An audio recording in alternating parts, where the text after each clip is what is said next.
Africa's property market is set for a stronger 2026 with lower interest rates, a stable rand and rising home loan activity are driving up recovery, according to Seef Property Group. Buyers are being urged to do their due diligence, including a storm-proof checklist before purchasing their homes, especially with heavy storms forecast. She joins us now from Soweto. That's our reporter, Ntokozo Khumalo. Ntokozo, earlier on, you were talking to property owners about the challenges that she went through protecting her home from storms. What can someone who is in the market to buy a home do to ensure that they're buying a solid structure that can withstand the storms? Absolutely, Linda. Hi again. We've moved over from Soweto, about 20 minutes away, to South Crest to get exactly those answers, Linda, having learned from Dikeledi, who then saw those issues with her roofing that wasn't declared by the buyer. So the importance of having your own inspector come in. But the property that I'm in right now, as I said, I'm in South Crest, which is part of Alberton in the South Hills area. This property, a 4-bedroom house with 2 bathrooms, as well as staff quarters, now valued at about 1.7 million rand, but the retail agents or the real estate agents, Linda, saying that that price might drop significantly. As you see the visuals that are being shown by Khotso, a lot of damage that was done in this property, largely due to those storm waters. We saw then those holes in the ceiling, the water then having flooded through the house, damaging the tiles and so on. So this might be a good buy for someone who's in the business of flipping properties, but might be a costly affair for someone who's looking at this as a home, even if it comes in at a lower price point. Just the damage that the floods or the storms do cause when it comes to such properties, then raising the final price that potential home buyers may end up spending. But for a little bit more detail and more professional advice on what potential buyers should do to ensure that their property is sound, Phumzeni Nyembe, thank you so much for joining us, TSK Real Estate Agents. Talk us through, we heard from Dikeledi's story, 35,000 rand that she spent so far to fix a roof that had issues not declared by the seller.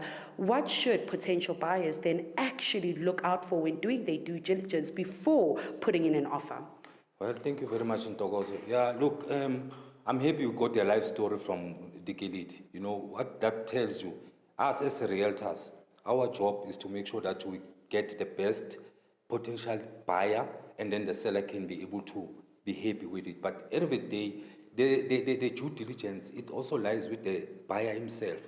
When we always tell people, when you see the property on Property 24 or any other platform, make sure that you bring your team. When you come to viewing, it doesn't mean only you, Ntokozo, has to come. You can bring your plumber, you can bring your own electrician, you can bring your structural engineer to come and view with you and be able to ascertain whether the value that you're going to attach in terms of that OTP is worth the property that you're buying. That's all what we can ask for. That you need to get in professionals to assist you so that when you make the decision, you commit that big investment, because buying a property is one of the biggest things that you'll ever buy. So don't rush, you're not buying bread and milk. Take your time. Well, I suppose if you're anxious to move into your house, some people might rush in a little bit, but as you said, it is something that may cost you in the long run. Looking at this property, a beautiful property, huge property, but of course, the damage caused by the storm.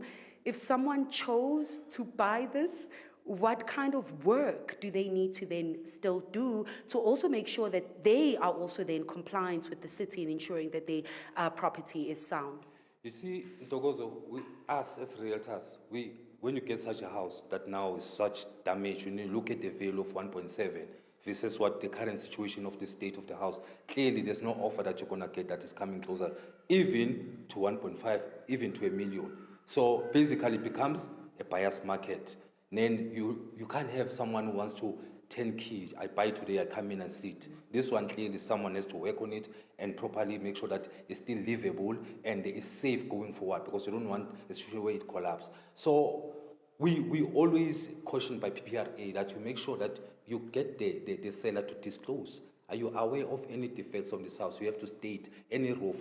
Unfortunately, it's difficult to detect the roof. That's why you have to insist that you get your own people to come and check it. So this one, it will go on a whatever price that basically now the person can argue, proving after bringing professionals, inspectors to come and check the structure and say, look, the cost of me to get the house in a livable condition is going to cost me over 100,000.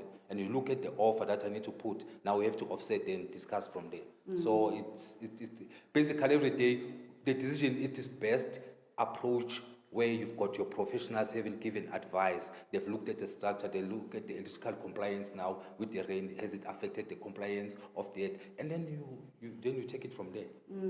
And now as agents, you work in the Greater South area, Soweto, South Crest, as I said, Alberton. Are you concerned or are you seeing a trend in properties such as this where the value is being impacted because of climate, because of storms and so on? Yeah, you know, Ntokozo, when they started 10 years or 15 years ago, when you heard about the climate change and everything, now we're seeing the reality. Remember, even the building infrastructure that they use, like your tiling, was created with that kind of thinking of those environment of those days. Now we're having a serious sunlight that is very hot. When it's cold, it's extremely hot. It's extremely cold. When it rains very hard. So you need to understand whether the tiling, does it expand, extract? So it then pushed people that do your routine inspection of your roof. Get your gardener. You don't have to physically yourself go. Your gardener to go up and check the tile. Is there no crack? Your gut rays, are they clean before the rain season? Are they clean? Because there could be coming from August. There was wind. There was a dust that was cloaking the gut rays, and also the trees have been dropping the leaves. They've been all those things. They affect the structure. But with the climate change, I think it calls upon everyone to review the material that you use in terms of the building. Maybe it's no longer conducive to cover or to safeguard all of us. It calls upon everyone to go and rethink that, are we still using the material that is relevant to the current days that we're living in? Absolutely. Well, thank you so much, Phumzeni, as always, for talking to us. And Linda, as he mentioned, that it is also now for the industry in its entirety to also review the sort of materials that are used in property buildings, such as this one, on the back of that climate change. So we will be speaking to developers a little bit later on as well, to get insights from them on whether the industry is taking this climate change into, thought when considering the sort of, equipment and bricks and so on that they use when building property to ensure that it is able to be storm-proof. We'll also be hearing from a legal expert that works closely with Phumzeni in terms of if you're using your property for commercial purposes, whether it be a restaurant or whether you are leasing out rooms. What happens then if you do see or have a collapse due to severe storms and someone living in that property or in that property is hurt? What liability then do those property owners have, and where insurance also steps in? So we'll be hearing from those stakeholders as well a little bit later on today, Linda, as we continue to uncover the importance of storm-proofing your home. Linda.